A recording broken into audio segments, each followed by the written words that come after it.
The warning sounds blasted through the Cantu defense station. Officer Ta looked at his screen with wide eyes. What he saw made his heart beat faster. The energy reading was clear. A human ship was coming. His hand shook as he checked the reading again and again. This can't be right, he whispered to himself. But the screen didn't lie. The red dot moved slowly toward their home planet. The station was quiet before this moment. Officers worked at their posts, checking screens and talking in low voices. The walls were gray metal, and the lights were bright blue. Through the big windows, they could see their orange planet below and the stars beyond. Ty was young for his job, only 3 years out of training. He had never seen a real human ship before. But every Cantu child knew the stories. Humans were the monsters of space. Their ships could destroy whole fleets. Their weapons cut through shields like they weren't even there. He took a deep breath and pressed the alert button. Admiral Kang. Confirmed human warship detected at Sector 7. His voice broke as he spoke. Admiral Kang had been drinking his morning tea and looking at reports. He was old, with gray hair and a face lined by years of worry. He dropped his cup, and it crashed to the floor. No one noticed the mess. "Show me," he ordered, rushing to Ta's station. The main screen lit up with the scan results. There was no mistake. The energy pattern matched human ships perfectly. The size meant it was a warship, maybe even a destroyer class. "How far?" Kang asked, his voice tight. 6 hours from our defense line," Admiral Ta said. The room erupted into noise. Officers ran between stations. Some shouted questions, others gave orders that no one followed. A young woman dropped a stack of data tablets, and they clattered across the floor. "Silence," Kang shouted. The room went quiet at once. "This is not a drill. This is not a practice. This is real. We will follow procedures." He turned to Officer G, who sat at the communications desk. G was usually smiling, always ready with a joke. Today, his face was pale and serious. "Officer G, send emergency code red to all stations. Begin planet-wide evacuation to the shelters." J nodded and turned to his controls. His fingers moved quickly over the screen. "Sending now, Admiral." Kang walked to the center of the room. "All senior officers, meeting room now. Junior officers, maintain your posts. Watch that ship. Report any change in speed or direction immediately." In the meeting room, 5 officers gathered around a table. The air felt thick and hard to breathe. "We have 6 hours, Kang said. Maybe less if they increase speed." Commander Bach slammed his fist on the table. "We should strike first. Launch everything we have." "And then what?"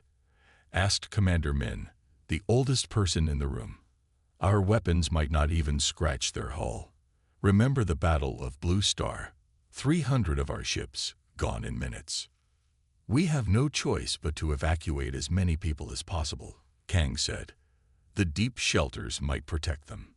Back on the main floor, Tai watched his screen carefully. The human ship moved steadily forward. Not too fast, not too slow. It was coming directly toward their planet, not hiding or trying to sneak in. It was like it didn't care if they saw it coming. On other screens around the room, they could see their cities. People were running through streets. Warning sounds echoed between tall buildings. Parents carried children. Some people took only what they could grab quickly. Others had prepared bags ready by their doors. Everyone knew what to do when the human alarm sounded. The underground shelters were deep in the mountains. They were built years ago, after the first human attacks. They could hold millions of people and had food and water for months. But would it be enough? Officer G's voice came over the station speakers. "All orbital stations have received the warning. Defense platforms are activating. Planet evacuation is at 20% complete." Todd checked the time. 1 hour had passed already. 5 more to go. Admiral Kang returned to the main floor. "Any changes?" "No, sir," Tay replied. "Same speed. Same direction. They're just coming." Kang nodded and looked at the big screen showing their planet. Tiny lights moved across the surface as people fled to safety. My family lives in the eastern city, Ji said quietly to Ta. I called them, but the lines are busy now. Ta put his hand on Ji's shoulder. They know what to do. Everyone does. A young officer approached Kang with a tablet. Sir, the Defense Council is asking for your assessment. They want to know if we should launch the deep space fighters. Kang shook his head. No, keep them here to protect the planet. If we send them out, they'll just die for nothing. 3 hours passed. The human ship was now clearly visible on their long-range cameras. It was black and silver, with sharp angles and glowing blue lights. It was bigger than any Cantu ship ever built. Evacuation at 60%, Jai reported. But the northern cities are behind schedule. Roads are blocked with too many people. Kang closed his eyes for a moment. Tell them to use the emergency tunnels. Open all access points. Ta watched as smaller dots appeared around the human ship on his screen. Admiral, they're launching smaller craft. The room went silent again. Everyone knew what this meant. The smaller ships were faster, harder to hit. They would reach the planet before the main ship. How many? Kang asked, his voice barely a whisper. 5. No, 7. Tai counted. They're spreading out. Kang walked to the main window and looked down at their orange planet. His home. For generations, his family had served in the defense forces. He had hoped to die peacefully, knowing he had protected his people. Now he might watch them all die. May the ancestors protect us all, he said. Then he turned back to his officers. Prepare the last defense line. We fight until the end. On Ta's screen, the human ships came closer and closer. The countdown timer blinked. 3 hours until they reached the planet. 3 hours until everything changed. The emergency meeting room was large, but today it felt small. 12 people sat around the round table. The walls were dark metal with blinking lights. A big screen showed a map of space with a red dot moving toward their planet. Admiral Kang stood at the head of the table. His uniform was clean, but his eyes were tired. He had not slept since the human ship was spotted. The room was quiet as everyone waited for him to speak. 3 years ago, a single human warship destroyed our entire Fifth Fleet at Regil Prime, Admiral Kang said. His voice was low, but everyone heard him clearly. 27 warships lost in less than 2 hours. He pressed a button on the table. A blue light appeared in the center, and then a picture formed in the air. It was a recording. The commanders leaned forward to see better. The recording showed space near a blue planet. Cantu ships moved in a formation. They were gray and round, with blue lights along their sides. Then a different ship appeared. It was black and sharp, with red lights. A human ship. This is the battle as it happened, Kang said. In the recording, the Cantu ships fired first. Bright beams of energy shot toward the human ship. But something strange happened. The beams hit some kind of shield and disappeared. Then the human ship fired back. But it didn't use energy beams like the Cantu. It sent out small objects that moved very fast. When they hit the Cantu ships, there was a bright flash.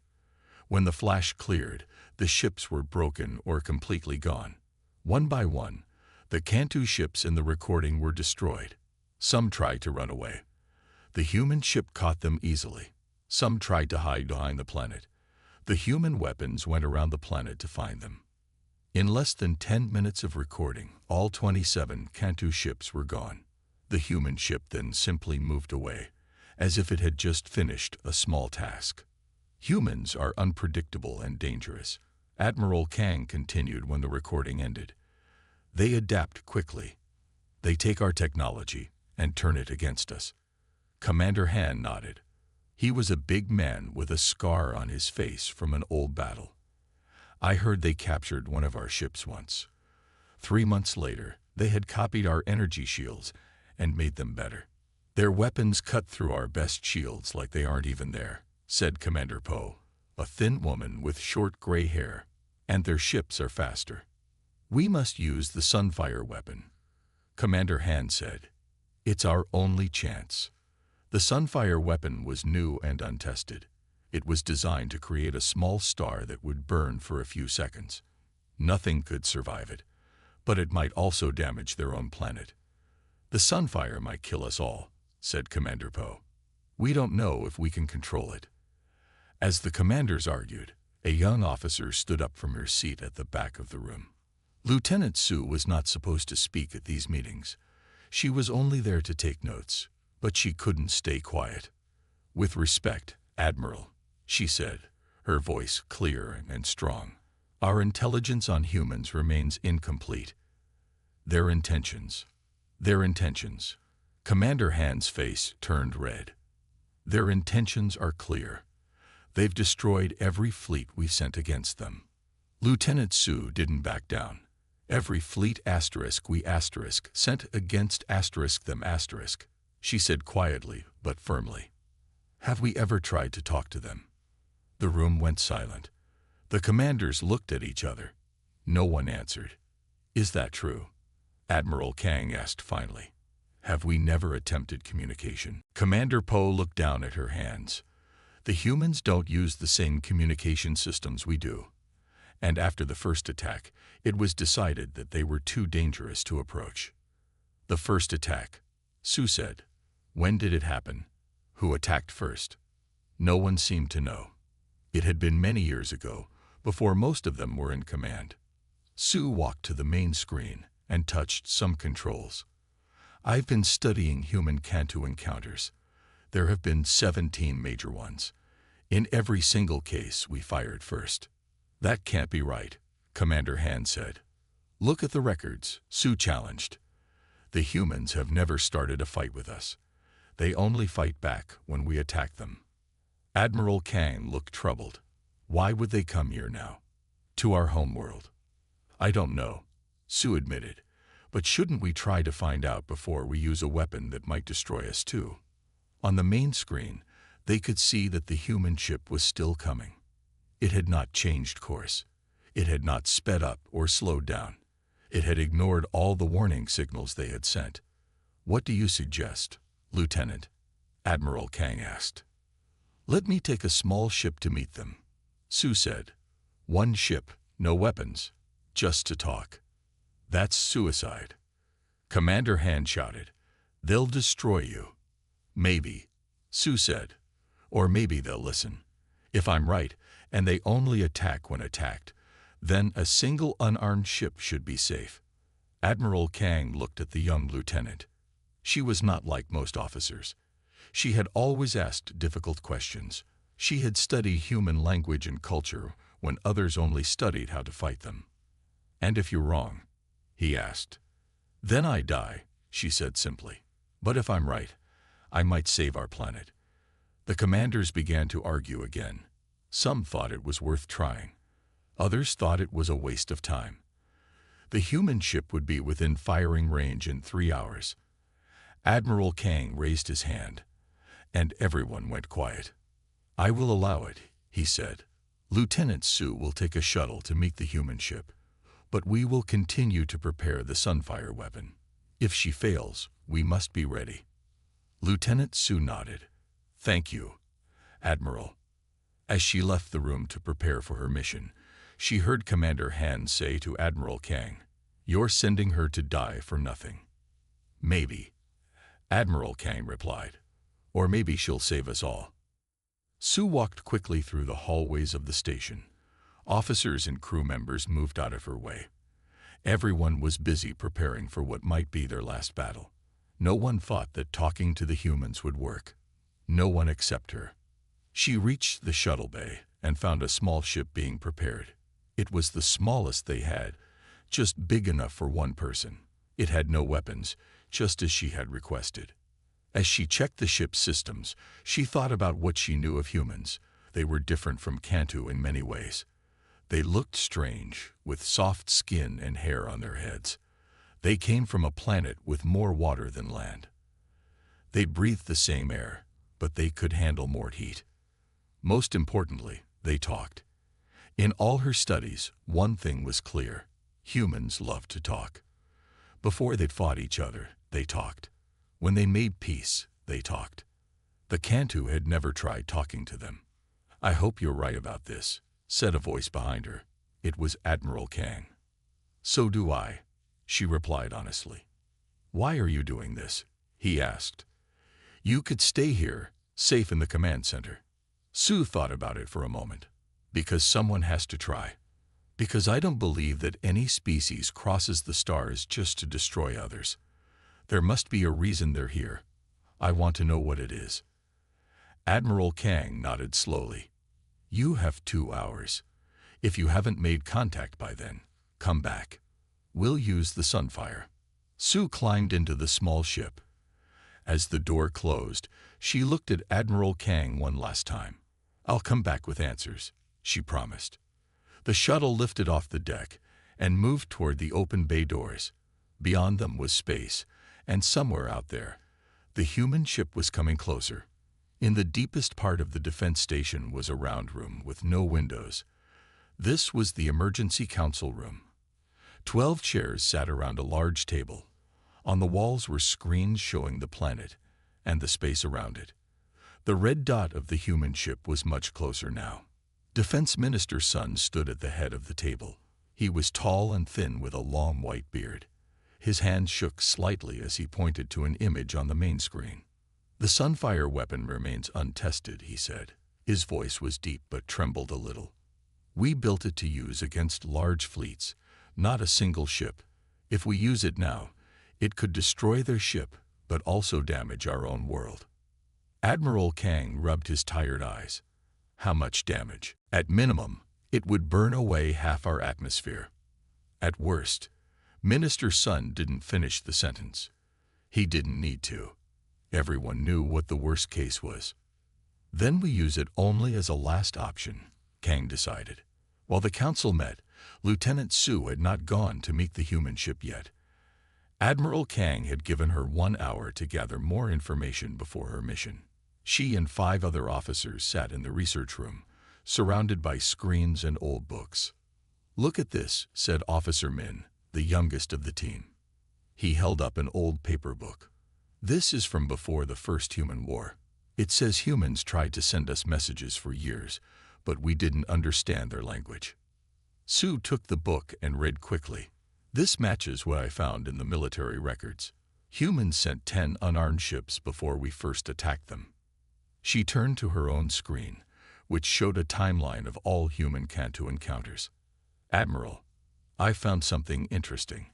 She called across the room where Kang had just entered. "The humans have never started a fight. They've only fought back when attacked." Admiral Kang looked at her work with a serious face. "If that's true, why are they coming here now?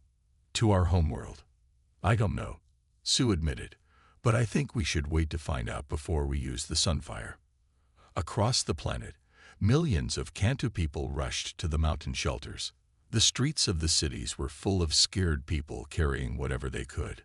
Some drove vehicles packed with food and clothes. Others walked, holding children's hands tightly. In the southern city, a mother named Lin pulled her 2 small children through the crowded streets. "Stay close," she told them. "Don't let go of my hands."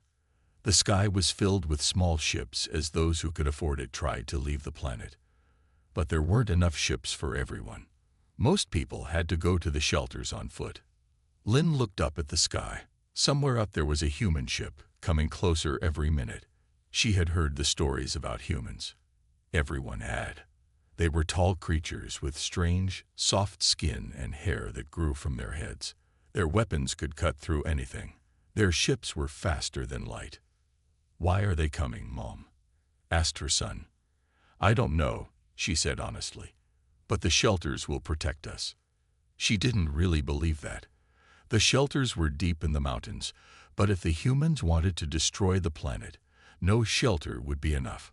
Back at the defense station, Officer Jai sat at his communication console.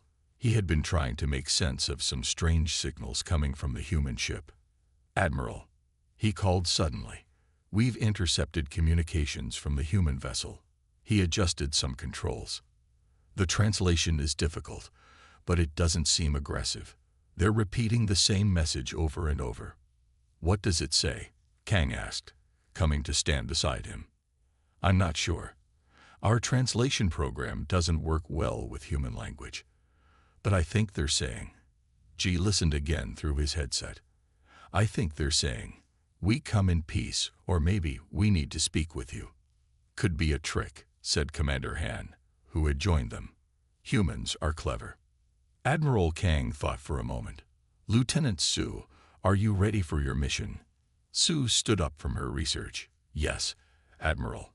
I've prepared the shuttle and studied all I can about human communication. Then go now, Kang ordered. Try to make contact. Find out why they're here. Su nodded and headed for the shuttle bay. As she walked, she went over the human phrases she had learned. She didn't know much, just basic greetings and questions. She hoped it would be enough. Just as she reached the shuttle bay, alarms sounded throughout the station. All personnel to alert stations. Came a voice over the speakers. The human ship is changing course. Su ran back to the command center. On the main screen, she could see that the red dot representing the human ship was moving faster now. Officer Tay's voice was high with fear. The human ship is accelerating. Where is it going? Kang demanded. Still toward us, but at twice the speed now, Tay reported. They'll be here in 30 minutes, not an hour. Suddenly, the station shook, lights flickered, and people grabbed onto desks and walls to stay standing. What was that? Kang shouted. The automated defense grid has activated, Officer Ji said, looking at his screen with horror. It detected the speed increase as an aggressive move and fired warning shots. Shut it down, Kang ordered. I can't, Ji said. Once it starts, it has to complete the sequence. 5 warning shots across their path. Everyone in the command center watched the main screen as 5 bright energy beams shot out from the planet's defense satellites. The beams passed in front of the human ship, not hitting it but sending a clear message. Come no closer. For a moment, everything was still. The human ship slowed back to its original speed. The warning shots faded away into space. Maybe they understood the warning, Commander Han said hopefully. Then the screen lit up with new information. The human ship is changing again, Tay reported. It's moving to the side. I think it's trying to go around our defense grid. Prepare the Sunfire, Admiral Kang said quietly to Commander Han. If they attack after this, we have no choice. The main screen switched to a visual view from one of their satellites. For the first time, they could see the human ship clearly. It was much bigger than they had thought.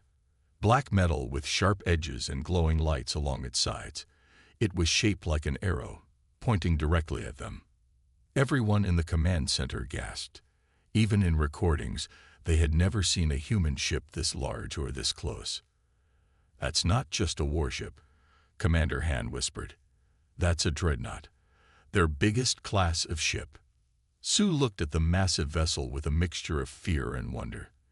It was beautiful in a strange way, powerful and sleek. The humans had built something amazing. I still want to try talking to them, she said to Admiral Kang. Even now. Kang looked at her for a long moment. Then he nodded. Go, take your shuttle, but be careful. If they show any sign of attacking, turn back immediately. Su ran to the shuttle bay again. As she climbed into her small ship, she could see on its screen that the human ship had stopped moving again. It was just sitting there at the edge of their defense grid, waiting. Waiting for what? An attack, or something else. She started the shuttle's engines. I'm going to find out, she said to herself, one way or another. The bay doors opened, showing the blackness of space. Somewhere out there, the humans were waiting, and she was going to meet them. Lieutenant Su's small shuttle moved slowly toward the human ship. Her hands shook as she guided the controls. From far away, the human ship had looked big. Up close, it was enormous. Her shuttle was like a tiny bug next to a mountain. The human ship was black and silver. It had sharp points and smooth sides. Blue lights glowed along its edges. Sue could see strange writing on its side. She guessed it was the ship's name in human language. Inside her shuttle, Sue took deep breaths to stay calm. No Cantu had ever been this close to a human ship and lived to tell about it. At least, that's what everyone believed. I could die today, she said to herself. But if I don't try, we all might die. Her shuttle had no weapons. It was small and simple, with just enough room for her to sit. She had brought no soldiers, no guards. Just herself and her hope that humans could be reasoned with. A light blinked on her control panel. The humans were trying to talk to her. Sue pressed a button to answer. She had practiced human language, but she wasn't sure if she could speak it well enough. To her surprise, the voice that came through her speakers spoke perfect Cantu. "This is Captain Eon of Earth Alliance vessel Prometheus," said a clear voice. "We acknowledge your approach." Sue blinked in surprise. The human spoke her language without any trouble. How was that possible?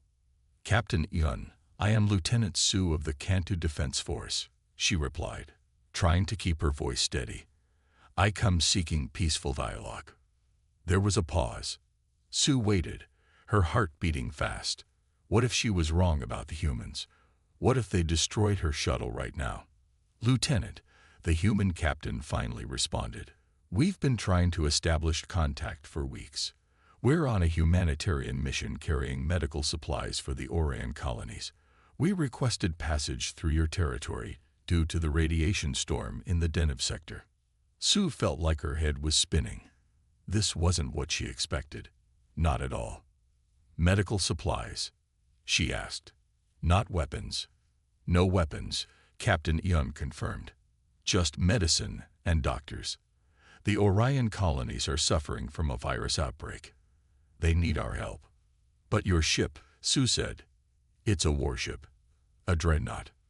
There was a sound from the speaker that Sue didn't recognize at first. Then she realized the human captain was laughing.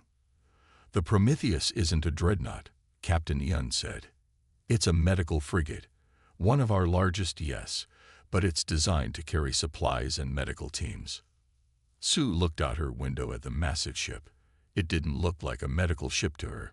It looked dangerous, powerful. Your weapon systems?" she asked cautiously. "Defensive only," Captain Eon explained. "Standard protocol for medical transports in contested space. We need to protect our medical teams and supplies, but we don't attack." Sue's mind was racing. Could this be true? All these years, had the Cantu been wrong about humans? "Why didn't you answer our warning signals?" she asked. "We did answer," Captain Eon said. "Many times. We sent messages explaining our mission and requesting safe passage. We've been trying to talk to you for weeks."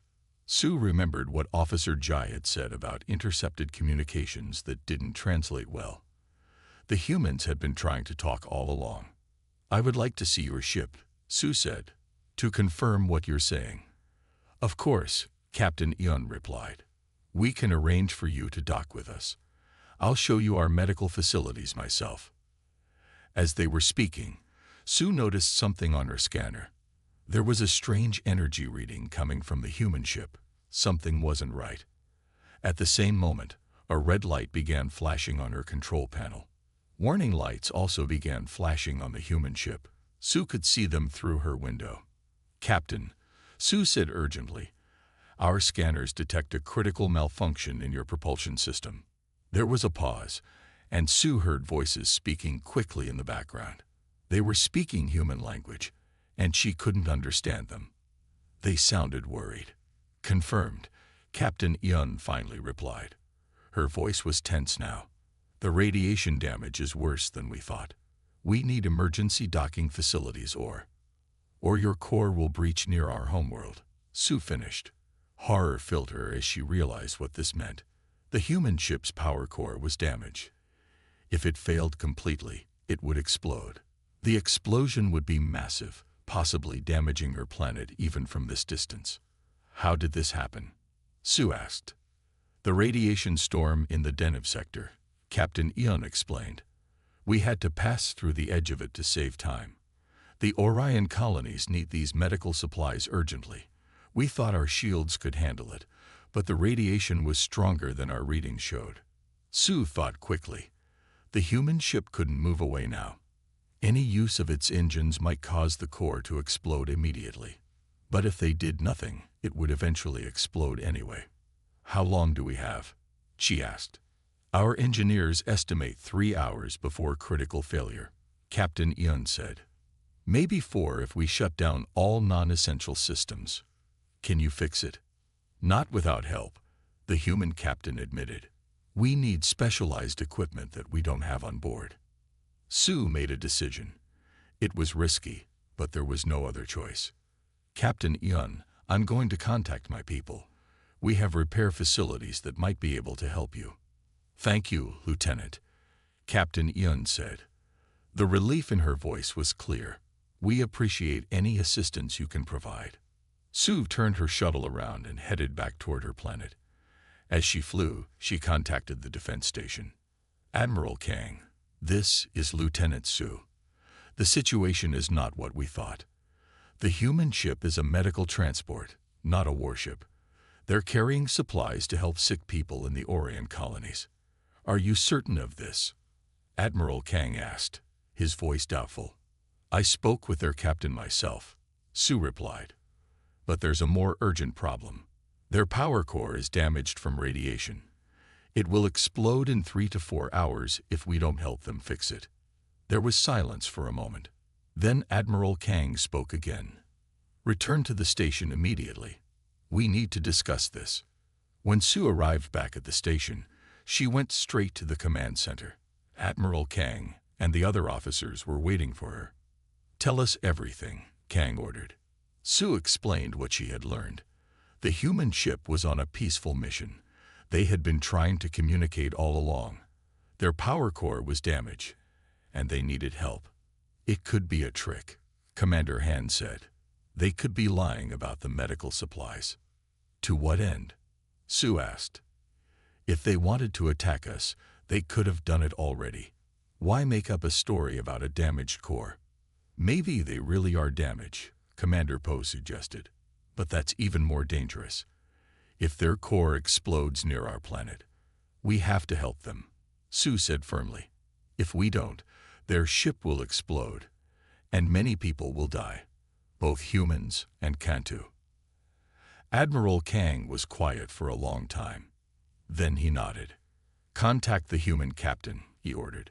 Tell her we will help, but we must be careful. This will be the first real cooperation between our peoples. Sue smiled for the first time in days. Yes, Admiral. I'll tell her right away. As she turned to go, Kang added, And Lieutenant, good work today.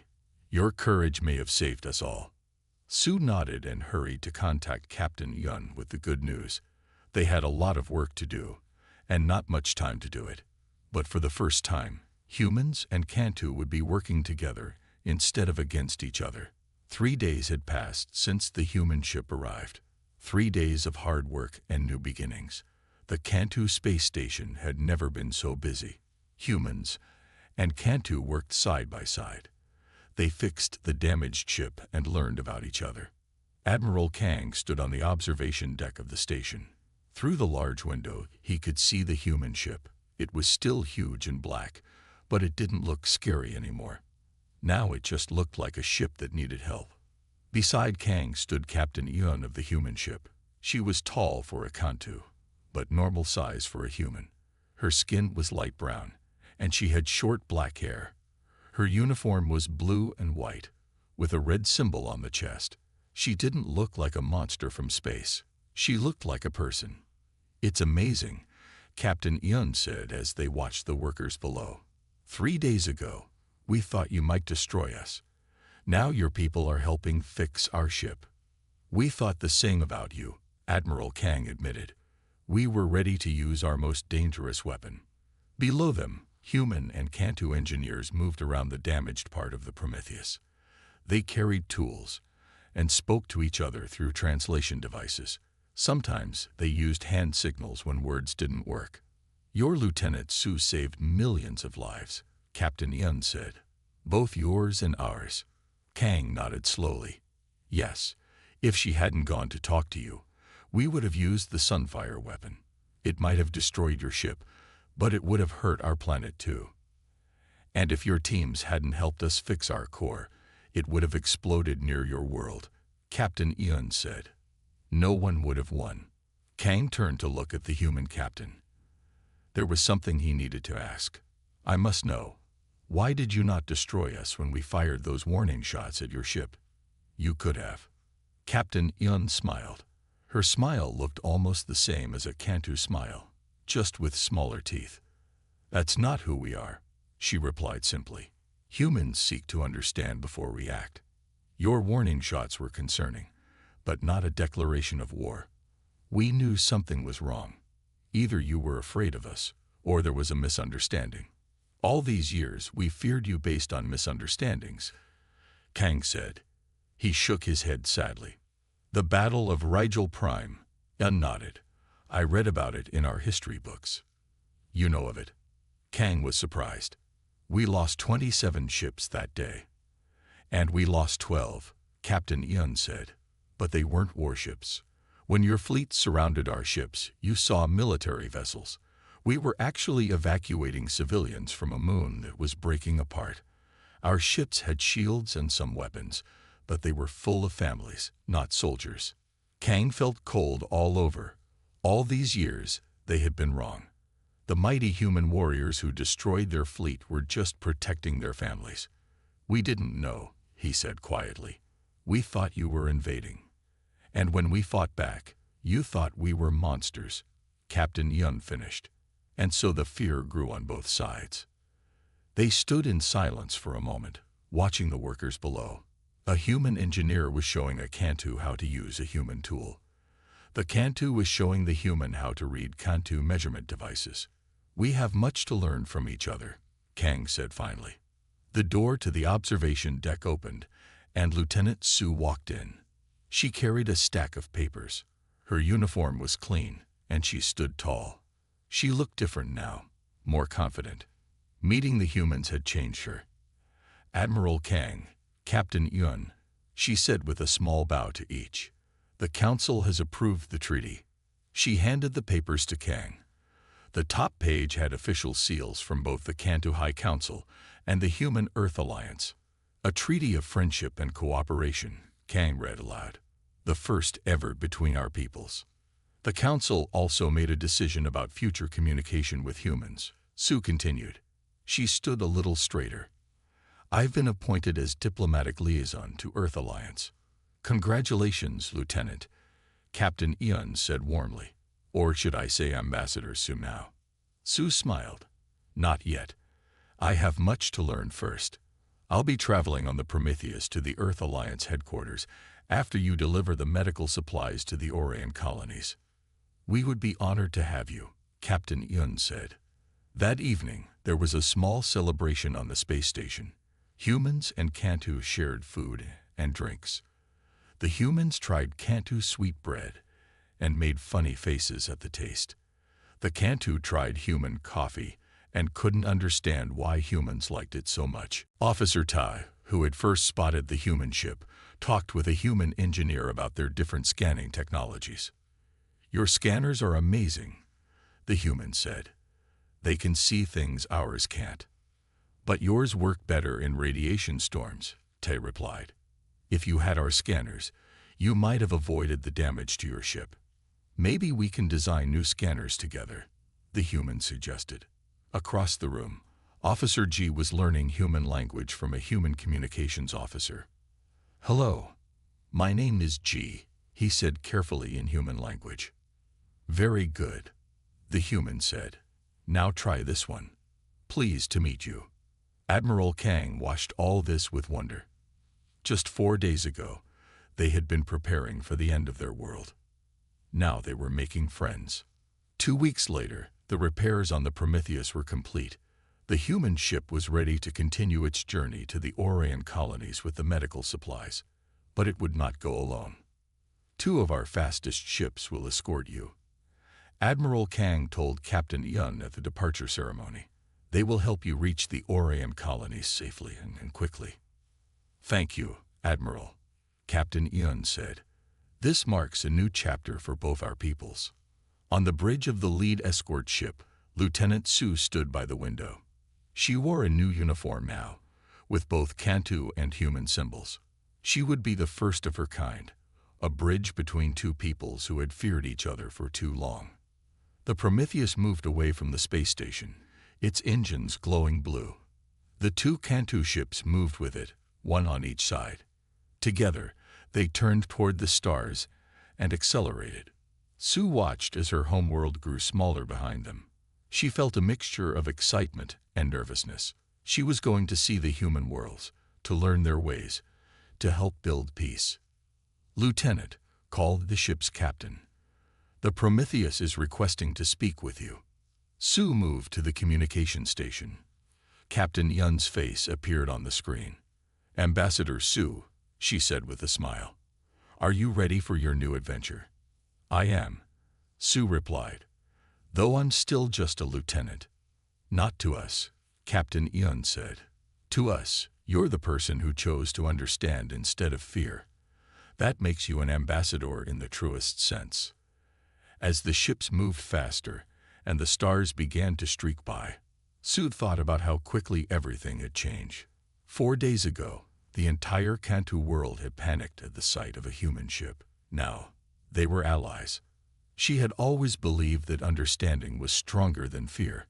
Now she knew it was true.